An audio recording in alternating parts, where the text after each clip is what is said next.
Good morning. Only just, it's about midday. Just heading out on the afternoon tide. No fishing today, probably. I've brought the rods just in case, but not very likely, I would suggest. We had force 7 winds yesterday and torrential rain for a couple of days, and we've got a severe gale 9 forecast to come in tomorrow. So there's a big system in the Atlantic that's brewing, so the sea won't have calmed down from yesterday's wind, and the swell will be pushed forward from tomorrow's wind. Also with the torrential rain, as you know, I'm not a massive fan of fishing in the estuary anyway, because you're constantly dealing with weed, but with the severe weather that we have had, bringing in weed coupled with the fresh water, bringing in debris from the brooks and creeks and what have you, the river's not going to be very suitable for fishing either. So after lots of requests to update my boat video, I did a walk through the boat after I'd had it about 6 months, I think, something like that. I've had the boat for 2 years now. I've changed the engine, I've changed a couple of bits on it. Lots of people ask me what I think of the Warrior, so what I thought I'd do today, I'll run down the estuary, tie up somewhere. We'll go through the boat, what I do like about it, what I don't like about it, what I would change if I had the chance, and then with the sea that I think we might have is probably good testing conditions to sort of put the boat through its paces a little bit, and show you a little bit about what a Warrior's about. So that's the plan for today. Yeah, I'll head down the river, tie up somewhere, and start with a run through the boat.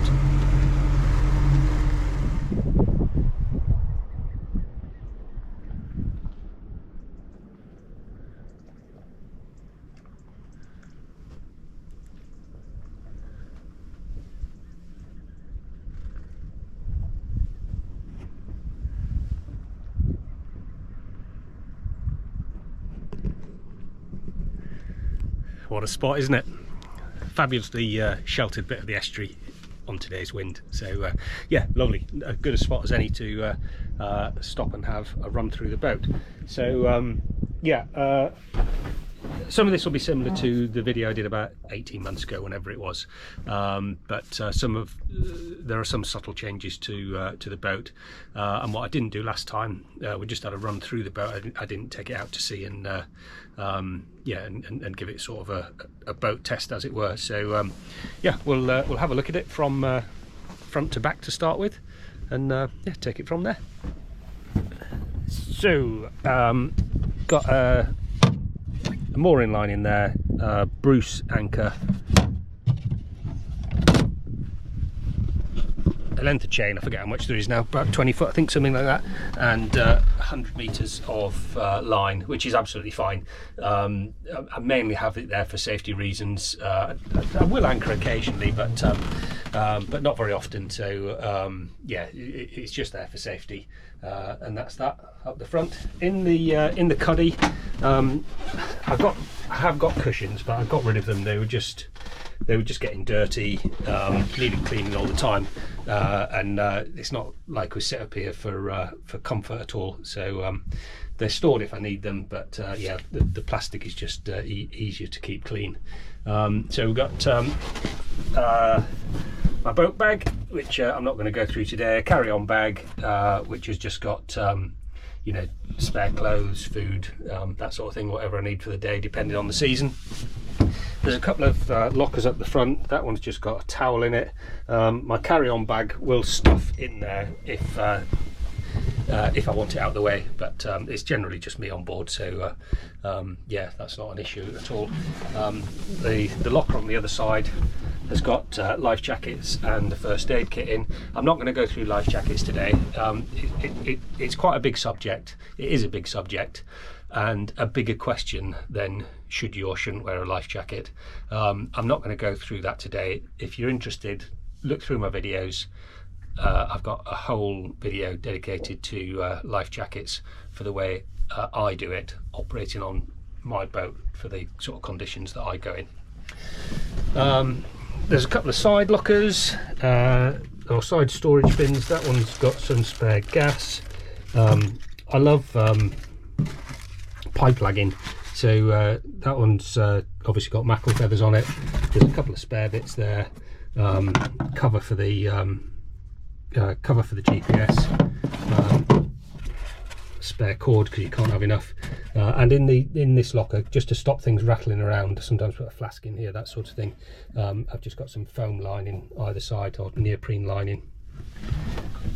Over to the other side, we've got more cord, some duct tape,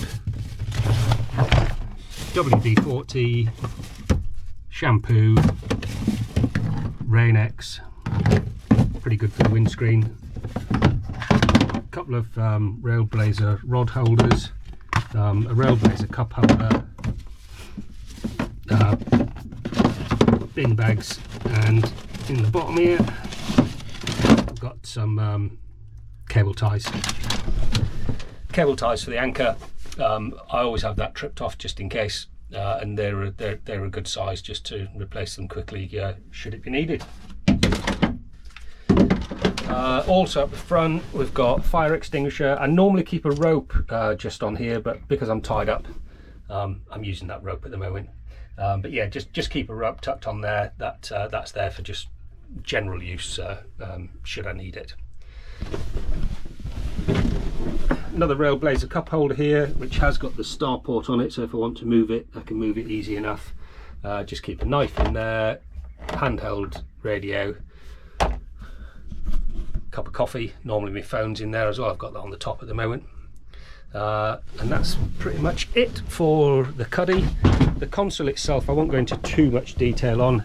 The Raymarine Element 7, which I've been through on other videos, and then the standard dials and gauges, battery isolator, etc. Onto the cockpit. Before I leave the cuddy, actually, vital piece of kit, the Igloo. It's I think for anybody that intends to keep fish, it's crucial to have a good quality a good quality cool box. Igloo are very good. I keep in mine a couple of good quality cool blocks. The blue ones are rubbish. They're very good even in the summer. They'll keep stuff cold all day, and I tend to have, depending on how confident I am, one or two boxes like this. If you're catching mackerel, even a decent sized pollock or something like that, you can fillet it down and put it in that, and then it saves washing the whole cool box down at the end of the day. You can just sort your fish out and then pop those Tupperware type things in the dishwasher. Is that mullet or bass ringing? Probably won't be able to see it here. Just mullet, I think. Right, so moving on, we've got the Warrior seats. There's absolutely nothing wrong with these Warrior seats. They're comfortable, they're sturdy, but mine are showing signs of age, and they're not particularly easy to clean. I was going to change them, but then for those of you that watch my videos, the trim motor went on my engine, and that got replaced and used spare boat funds up, so the boat seats will have to wait. These are perfectly serviceable. These things are good. I've got 3 of these on board. They're just bathroom storage units from IKEA. They just stick on. You can put them on level if you want to. So I've got one tucked in here just because it's a void, really. It's sort of stuff that I use, sunglasses, pliers. It looks awful like this, but I keep them in bags, and it keeps the rust down. And for pliers and scissors that are like a little bit of a wash with WD-40, and it sort of preserves it in the bags there. So scales, scissors, that's about it for that one. I've got one over the other side, again just in the void, which I just keep spare cleaning cloths in. And I've got another one at the back, which has just got my stuff, fishing stuff, which I don't mind getting wet. So the priest's in there, the T-bar, and I mentioned that I like pipe lagging, so I've got some at the front for my feathers, etc. I've got another bit in here. That one just keeps the fuel tank ventilated, and then for the vertical rod holders I just have a few cut sections, and that gets stuffed in with the vertical rod holders just to stop the boat rattling around, the rods rattling around. Okay, what else have I got in the cockpit? These rod holders come as standard, so landing net, I keep that side, brush that side with a boat hook, and it's somewhere handy to keep the cleaning cloths dry. A couple of buckets are always handy. A big bucket for fish, hopefully. And I put this box on last year. It's mainly just used if the family's with me, so it's an extra seat. That's on a slider and a swivel as well, so it can go either way. You can never have enough storage, so my leads are in there. And again, if we have a picnic on the water or something like that, it's just good to have an extra storage tub. I wanted an extra seat, so it may as well have had some storage underneath it. It still gives me access to the quarters for fishing, and if there's more than 3 of us, then we've got the seats in the cuddy, or we can carry on some comfortable seats. If there's more than 3 of us, then we're generally just potting around the estuary, so a couple of camping seats do the job just fine. Off to the well on the transom. So again, another use for pipe lagging. The throttle cables and the gear cables at certain revs, they just rattle a little bit. So I've just got a couple of bits of pipe lagging on there, and it stops them rattling. Upgraded from the old Honda to the Yamaha, which I've spoken about before, and my transducer I've got on a just on a telescopic arm, mainly because I'm on a mud mooring. If the transducer's sat in the mud, it just gets barnacles on it. You can't put any anti-fouling on it or anything. The only problem I've found with that, to my cost, is that if you're going quite fast, it can come off. I'll speak about it later. I generally don't go above about 20-22 knots, and that's absolutely fine, but I think I was doing about 28 knots one time and it came off. Luckily it didn't do any damage, but if I know I'm going to go fast, which is really rare, then I just lift that out and put it in the transom well. I got rid of the auxiliary engine. I found that with the best will in the world, trying to remember to keep it started and keeping the fuel good, I was often like having to have the carbs cleaned on the spare engine. The newish engine, new to me, has got a limp mode on it, yeah, I rely on that now. If electric motors were better, would I have one as a spare? Maybe, but they'd have to come down considerably in cost, and we'd need enough power to, propel a boat like this at a reasonable speed, and also the range to get me back in from where I was. So at the moment it's a non-starter, so yeah, just the one engine for me. And big safety feature, the boarding ladder. I just have that on just one finger will do it, just to release that, and then down it goes.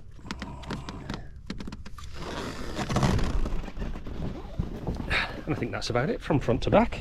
Let's have a look under the hull. So we're on to the first thing that I don't like about the Warrior, and that was the fuel tanks. When I bought this boat, it had an aluminium fuel tank. I mean, Warrior have resolved this issue now, they don't do it anymore, but when this was built, it had an aluminium fuel tank encased in foam. That attracts moisture. The aluminium rotted, got pitted, the foam got soaked in fuel, and it was a real task to get the tank out and then pick out all of the fuel-soaked foam, which is obviously really dangerous on a boat. I spoke to Warrior about it. They did do like a repair kit, which is a fuel tank floating in its own tray type thing. I asked them about plastic fuel tanks, and they said that they don't put them in because they couldn't find one that didn't leak. I put a plastic fuel tank in and it did leak. So I'm on to the third iteration of fuel, and I've just gone for Warrior won't like this, some Warrior owners won't like this, but I'll explain my thought process in a minute. So inside under the fuel hatch, this normally comes sealed. So I've just got two 30-litre fuel tanks. I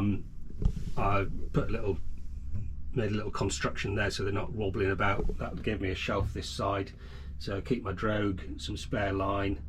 This gutter doesn't drain anywhere because it's designed to be sealed. So I've got a small bowl in there and a little hole in there, which means water isn't going to flood in. In fact, it readily gets clogged. So if I do get water in the gutter, I've just got a little bit of wire there that I can just keep it clear and then just empty that. The fuel siphon I'll come back to in a minute, and then this I've got neoprene seals, but not all the way around, so there's some ventilation for the fuel tank. I've owned several double skinned boats before. I've never had one where the bilges are supposed to be sealed and you've got no access to the fuel tank and no access to the bilge to see if there's any water or anything in it. This is an older boat. It's 2006, and with the best will in the world, you ain't going to keep water out of the bilges.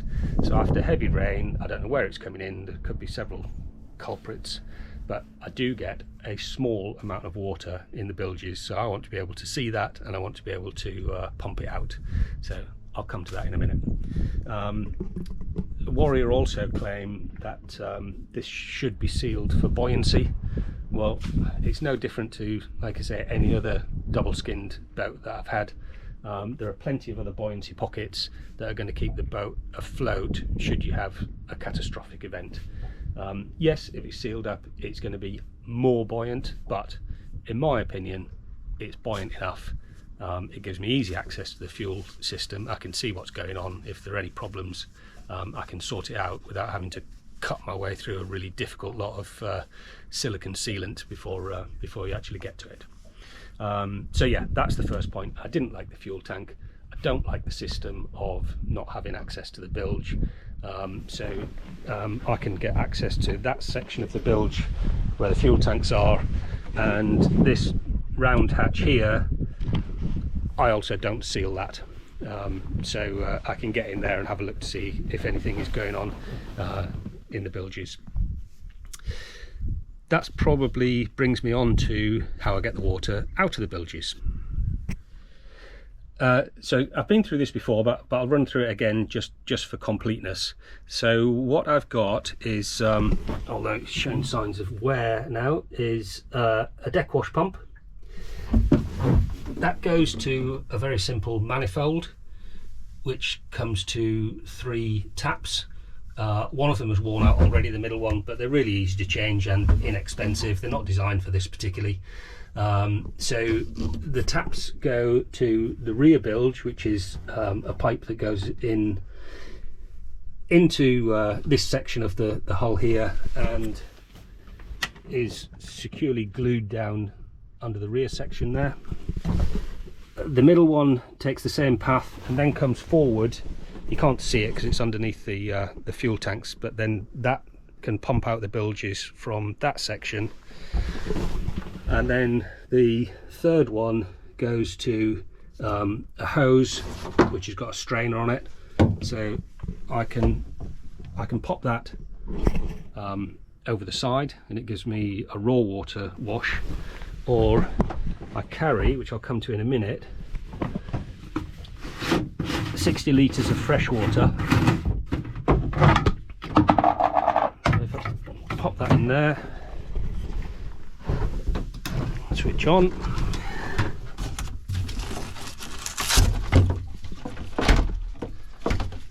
give it a minute to pressure up.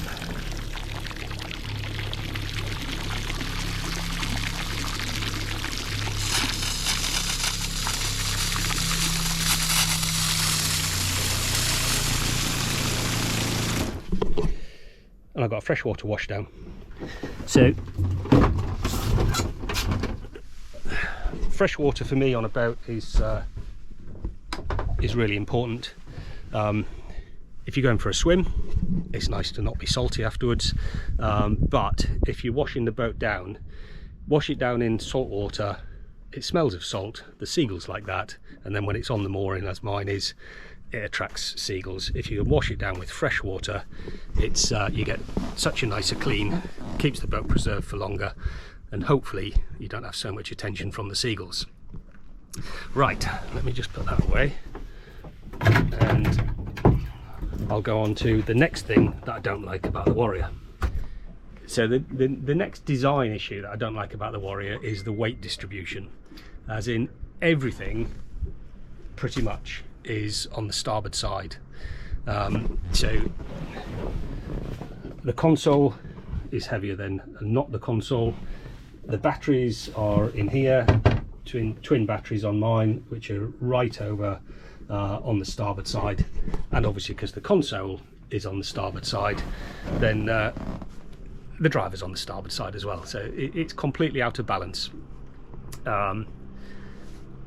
I really like fresh water on a boat. If there was a 120 litre bladder, something like that, running inside that skin on the port side, it would balance it up lovely, and there would be fresh water if you wanted it. If you didn't want the 120 kilos of extra weight on that side, you don't have to fill your water tank. So I don't know, there are possibly other ways of resolving the issue. Trim tabs would work when you're underway, but they only work when you're when there's motion on the boat. Also, I'm on a mud mooring, so the trim tabs for 50% of the time will be sat in the mud, which doesn't do them any good at all. However you look at it, a trim tab adds drag, which adds to your fuel bill. Yeah, if it was addressed in the design stage, so that it was in balance with one person on the starboard side, and it was in balance, then obviously if you've got two people then or more, you're going to have to juggle about with weight. So the added advantage of the freshwater, which I want on board for the reasons that I've just said, is that's 60 litres, so 60 kilos.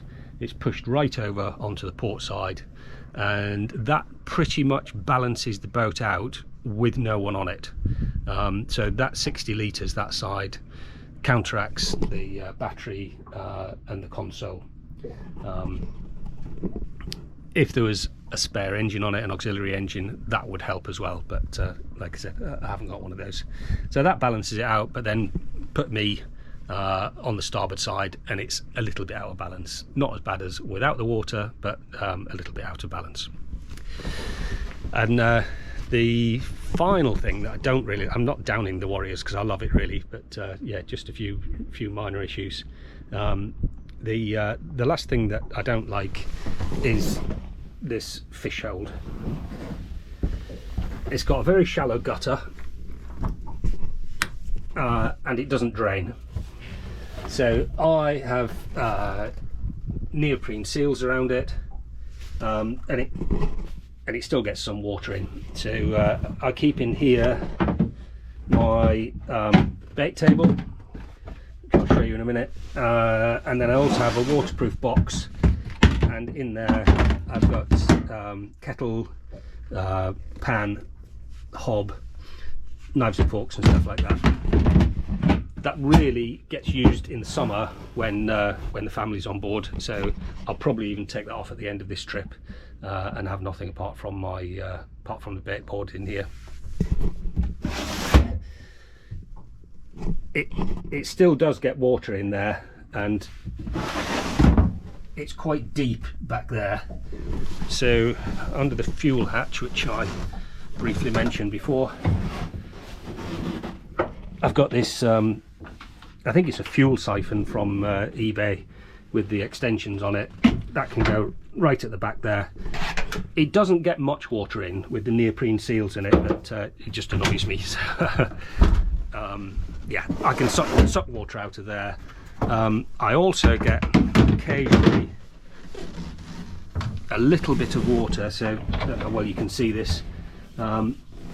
Pretty much under this one is where I pump out using the deck wash pump, but there's another little bit back there which occasionally gets not even a third of a bucket of water in it, but that fuel siphon takes out a treat. Yeah, so just a couple of other bits before I take it out to sea. For fishing, I've got the rod holders that came with the boat on the side, one each side, the vertical rod holders on the back. I've got the Railblazer mounts, one either side, which are great for additional rod rest that you can just swing out to any angle. And I've got two on the transom there, which hold the bait table, which just works out a perfect height for me. I did have to just, can you see the shims there? Just put a couple of builder's shims in there because the angle adjustment on the knobs here is quite coarse, and what I found was it was either tipping forward, so all of the juices were and fish bits were coming into the cockpit, or it was too far back for comfort. So that's now just got a slight backward angle to it. There is a drain hole here which you can attach a hose to drain it off from the outside, but I don't bother, to be honest. The boat gets a wash at the end of each trip for various reasons, so anything that has just drained onto here drains out and gets a good clean at the end of each trip. The boat is looking a little bit grubby, I have to say, because it's that time of year. And it's not been used for 3 weeks, and I've just come out on it. Even for today, at the end of it, I'll give it a freshwater wash down.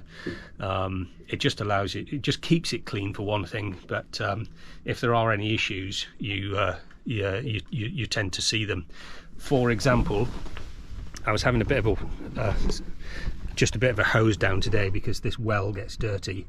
The engine was running and I noticed that the fuel bulb was collapsing, and I just hadn't plugged the hadn't put the fuel connection on the fuel tank in properly, and it was pulling against nothing.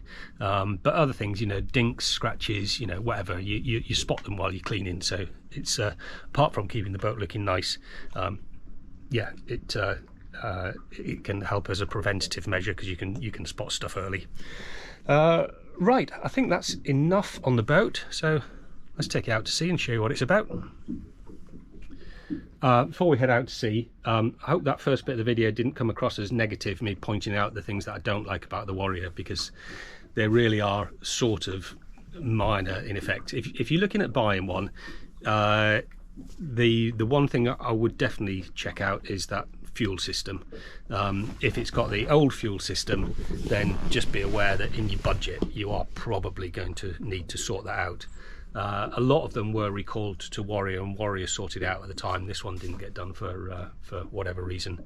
So yeah, I'm not being overly negative about the Warrior because I absolutely love it. The fuel was an issue, that's resolved. The fish hold, so what? Use it for a different function. If you want to use it as a fish hold, to me it would be a smelly, awful affair that you can't drain out. But there it is. And weight distribution, yeah, I go out on my own a lot, so it's a little bit more of an issue when I'm in the estuary. Out to sea, and when you've got a bit of speed on, it's not so bad because the boat compensates for it naturally. Yeah, just minor niggles as you're going to get with any boat. It is a compromise. On the plus side, it punches above its weight. It's a really good sea boat. The 175 is the heaviest in the range. the 170 is lighter, the 175 Export is lighter. If you are trailering all the time, you might want to consider a lighter boat. If you're not bothered about the they're all good handling, but the compromise for weight is that it's a little bit more difficult on the trailer. You're going to use a little bit more fuel, you're not going to go quite as fast, but you gain on the handling abilities, which hopefully I'll show you in a tick. Let's head out to sea. Alright, here we are, just outside of Salcombe Bar. It's calm here, there's the odd swell coming in, so that, yeah, that's that storm I mentioned that's coming in tomorrow. There's throwing swell at the head of it, but yeah, relatively sheltered here, so let's give it a little go. Right, first of all, like a steady cruise.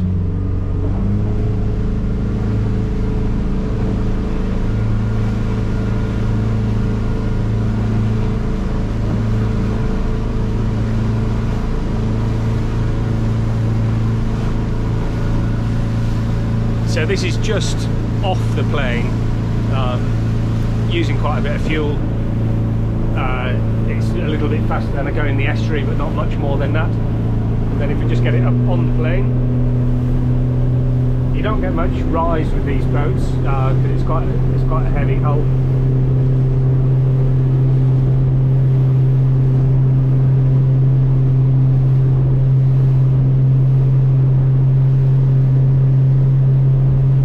There it is, just on the plane, just riding nice and smoothly. And then the speed that I normally travel is about 42, 43 RPM, doing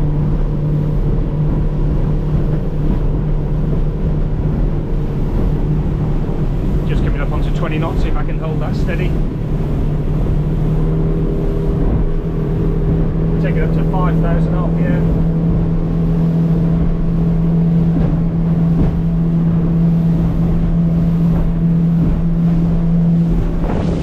And that's about 23 knots.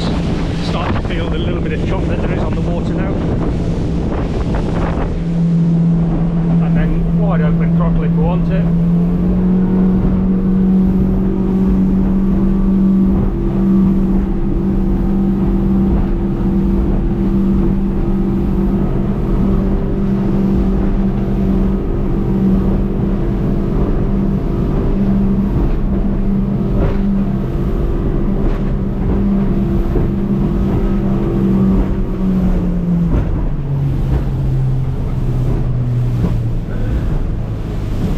So that was 30 knots at 5,800 revs. Why you would want to do that, I don't know. It is quite fun. On a really flat day you can do it. However, here's my thing. I go about 10 miles out, it's the furthest I go. Quite often it's a lot less than that. So at 20 knots, which is nice and comfortable, I can hold the camera still. That takes half an hour. At 30 knots, it takes 20 minutes. 10 minutes extra fishing time is just not that precious to me. Why would you put stress on the engine, put stress on the boat, and have to grit your teeth going out there and brace yourself into every wave? Yeah, I just don't see the point really. But there we are, it will do it. And like I said, if it's speed you're after, then probably the 175, or put a bigger engine on. You know, this is mine's 100. I think they're rated up to certainly 130. It might be a bit higher than that. But yeah, the 100 is good for me. The fuel economy is good. If I go for a long day, I've got 5 miles to get to the bottom of the estuary. Then if I go 10 miles out and spend some time going between wrecks and stuff like that, it works out about a litre per mile. So I'm looking at maybe 40 quid for a full day, just a day pottering about down the river. It's you know, about a tenner, something like that. So a couple of myths about Warriors. Let me see if I can I'll switch off a second just put the wind protector on because it's getting okay. One of the things I was hoping to show you, and I don't know if I will be able to because the sea's not quite flat enough. I was hoping close inshore it's going to be really flat. One of the criticisms the Warrior gets, and particularly the 175, is that it's really bad for porpoising. And by porpoising I mean exactly, that's going to show right up against my top, isn't it? It means exactly that. So on a flat sea, instead of the boat going along flat, it is literally going like a porpoise through the waves. There are a couple of things going on there. The two big issues are if this is the boat and the engine on the back, because the torque comes out of the bottom of the engine, it wants to lift the nose up. Also, if you've got the engine tilted too nose high, it wants to tilt the nose up. That's exactly what the trim does. And at the front end, you've got airflow between the hull and the water. If you've got increased airflow between the hull and the water, you've got reduced pressure, as in it wants to suck the nose down. You've also got, between the hull and the water, a convergent duct. It's getting narrower as it goes in. In a convergent duct, you again get a reduced pressure wanting to suck the nose down. I'm not going to go into the physics of that, but if you get two pieces of paper parallel and blow between them, they come together. Increased velocity, reduced pressure, they're inversely proportional. And if you Google a Venturi system, it's how a fire extinguisher works. The convergent duct reduce pressure. Anyway, so you've got the engine at the back wanting to lift the nose up, and you've got the reduced pressure at the front wanting to pull the nose down. If you've got those in balance, you don't get any porpoising. The other thing you've got going on, particularly with trim, if you've got the nose trimmed too high, as you put on power, the nose comes up. As the nose comes up, you've got less boat in the water, less drag, the boat goes faster. The boat goes faster, you've got more airflow, and because the nose is up high, you've got quite a pronounced convergent duct.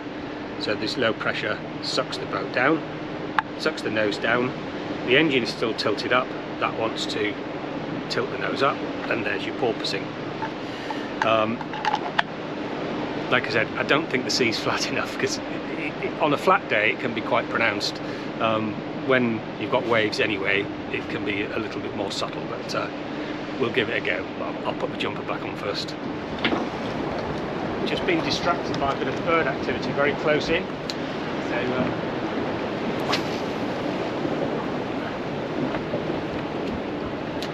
boat test is on hold, and we'll give it a go, see if there's a bass around. Okay, slight distraction there, but no bass. I did see bass coming up for the lure, but they were literally about 6 inches long, something like that. So where was I before that? Another comment that often gets put against Warriors, and particularly the 175, is that they're a wet ride. Well, it's a 17.5-foot boat. If you want to do 20 knots into a choppy sea, you are going to take one over the top every now and again. However, today, hopefully you can see the waves. It never comes out on camera that much. We've got a bit of a chop on top of the swell. Not huge at all, but yeah, it's enough. With traditional teaching, if you're going into a sea, the traditional teaching is that you should trim the nose down.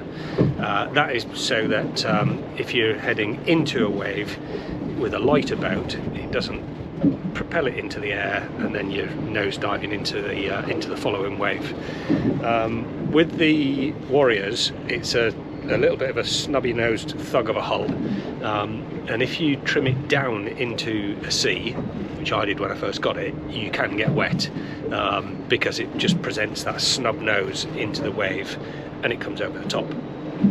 If you trim it up a little bit, then it presents the sharpest bit of the hull to the wave, it enters the wave better, sprays it off to the side, and yeah, it's not too bad. You're always going to get the odd one, you're always going to get a steeper one, you know, something like that, which is going to affect it. But yeah, let's have a go. Sorry about the quality of the sound.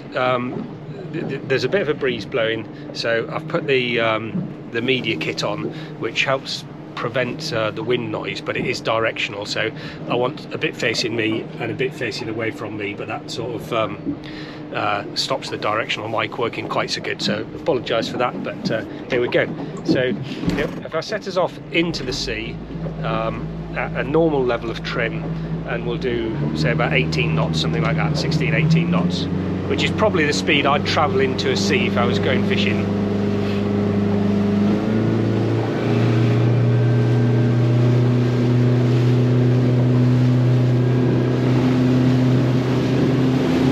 So that's directly into the waves now.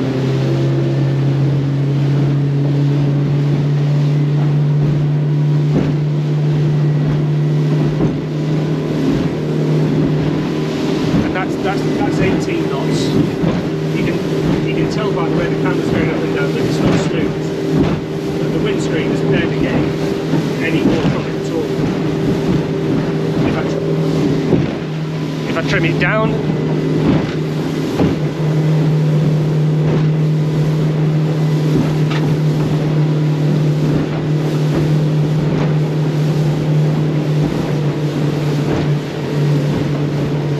still okay. It's probably not coming across on the camera, but you can feel that it's hitting the waves a bit sharper. So if I trim it back up to where I would normally have it,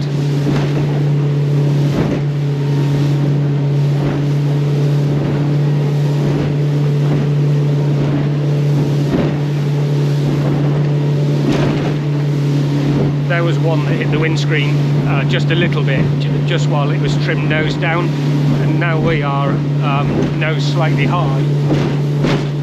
It's pretty much a dry ride. If we take that to going across the sea,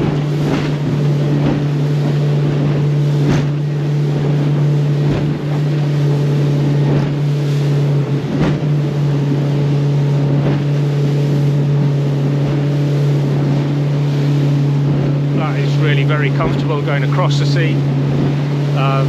And a quartering sea, as in it's coming from starboard quarter, a back corner if you like. A quartering sea, a lot of people don't like it because it gets a funny motion on the boat.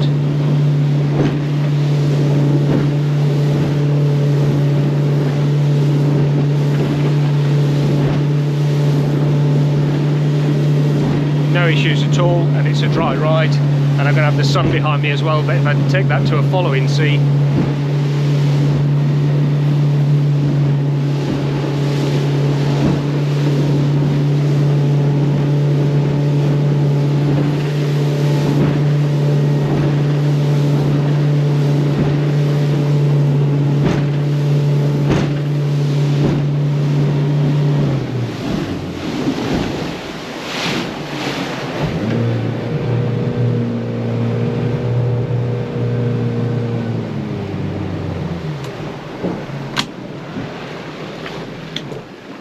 so that was into the sea, side onto the sea, quartering sea, following sea.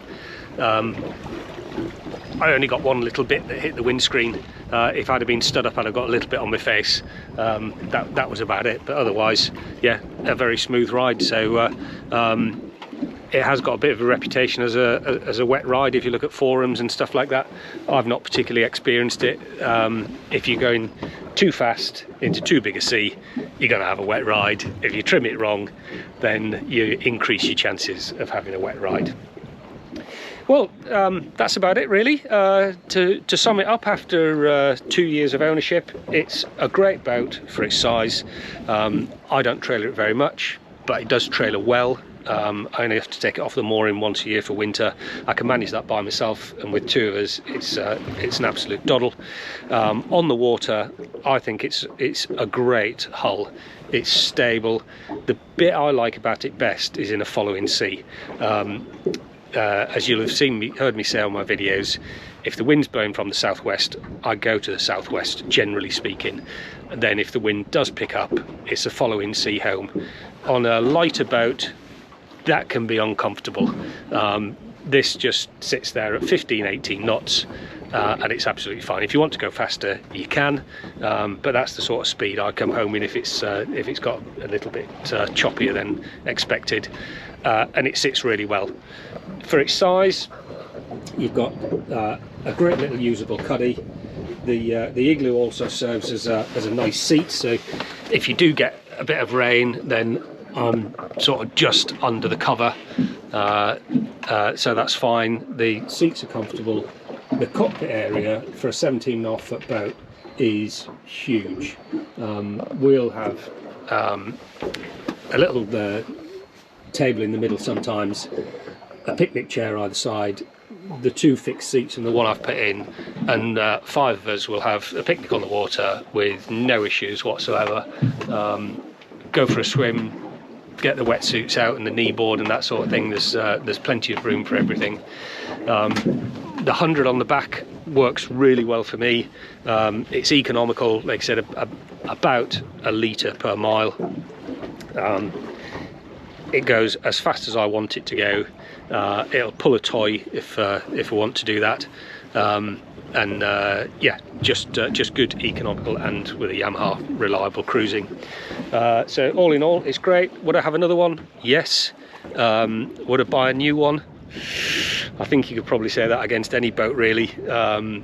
If I had 50 grand, 60 grand to spend on a boat, no, I probably wouldn't buy a new Warrior. I'd probably buy something second hand, and if I did have 60 grand to spend on a boat, I'd probably have one that you could cook, sleep and use the facilities on as well. But there we are. No doubt the new boats are you know, even improved on these. Little bit of tweaks of design here and there. I mentioned its flaws earlier on, the bits that I don't like so much. The weight distribution you can do something about.